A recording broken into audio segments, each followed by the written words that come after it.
বেনি মাধব, বেনি মাধব, তোমার বাড়ি যাব। বেনি মাধব, তুমি কি আর আমার কথা ভাবো? বেনি মাধব, মোহন বাসি তমাল তরুমূলে বাজিয়েছিলে, আমি তখন মালতী স্কুলে। ডেস্কে বসে অঙ্ক করি, ছোট্ট ক্লাস ঘর, বাইরে দিদিমণির পাশে দিদিমণির বর।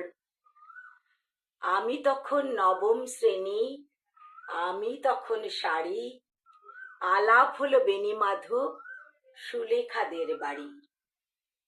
বেনি মাধব, বেনি মাধব, লেখাপড়ায় ভালো, শহর থেকে বেড়াতে এলে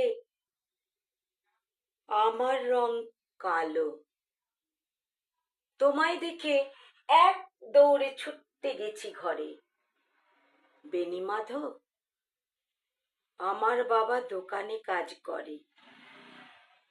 কুঞ্জে অলি গুঞ্জে তবু ফুটেছে মঞ্জুরি।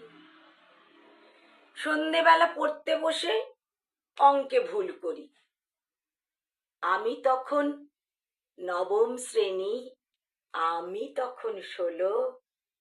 ব্রিজের ধারে বেনি মাধব লুকিয়ে দেখা হলো। বেনি মাধব, বেনি মাধব, এতদিন পরে সত্যি বলো, সেসব কথা এখনো মনে পড়ে? সেসব কথা বলেছ তুমি তোমার প্রেমিকাকে?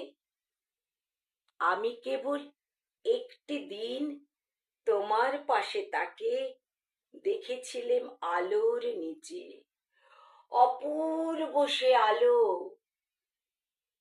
স্বীকার করি, দুজনকে মানিয়েছিল ভালো। জুড়িয়ে দিল চোখ আমার, পুড়িয়ে দিল চোখ। ঘরে এসে বলেছিলেন ওদের ভালো হোক।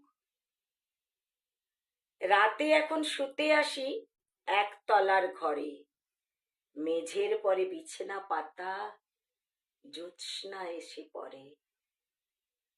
আমার পরে জীবন ছিল চোরাপথের বাঁকে হারিয়ে গেছে, জানি না আজ কার সঙ্গে থাকে। আজ জুটেছে, কাল কি হবে, কালের ঘরে শনি। আমি এখন এ পাড়ার সেলাই দিদিমণি। তবু আগুন, বেনি মাধব, আগুন জ্বলে কই। কেমন হবে আমিও যদি নষ্ট মেয়ে হই?